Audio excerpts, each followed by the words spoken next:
រលឹមភ្លឺភ្លឺបងរុញរទីចេញទៅសង្ឃឹមលក់នំប៉័ង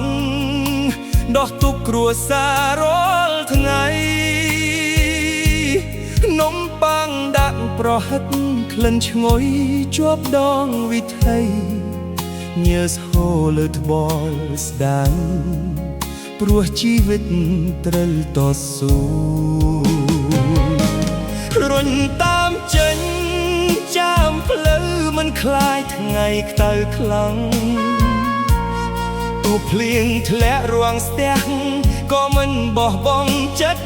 ឡើយស្រែកហៅភ្ញៀវរាល់ព្រឹកសំលេងបានលឺរំពងដើម្បីបាយមួយឆ្នាំងចិញ្ចឹមគ្រួសារទាំងមូលម្ទេសស្ហើដាក់នំប៉័ងដូចជីវិតធ្លាប់ហើរមករសជាតិជួបវិញជួតែចិត្តស៊ូមិនរៀថយលុយតិចមិនអស់សងខឹមចិត្តរឹងមិនសមអាណិតព្រោះកូនចាំនៅផ្ទះជាកម្លាំងឲ្យបន្ត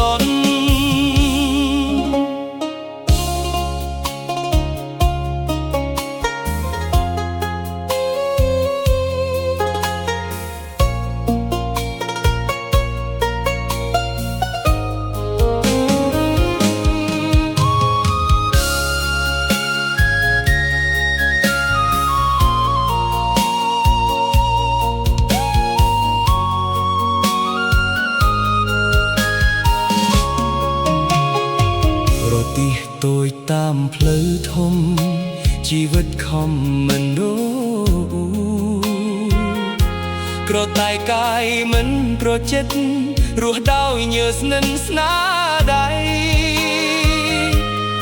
នំប៉័ងមួយដុំតូចអាចមិនថ្លៃសម្រាប់គេតែសម្រាប់អ្នកតស៊ូគឺជាក្តី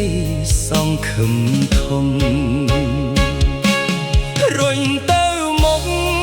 មិនឈប់តួអបសពគ្រាប់រយចិត្តនៅតែស៊ូព្រោះមានគ្រួសារចាំ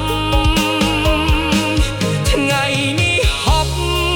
បន្តិចថ្ងៃស្អែកខំថែមទៀតសង្ឃឹមថ្ងៃណាមួយជីវិតពឺដូចពន្លឺថ្ងៃ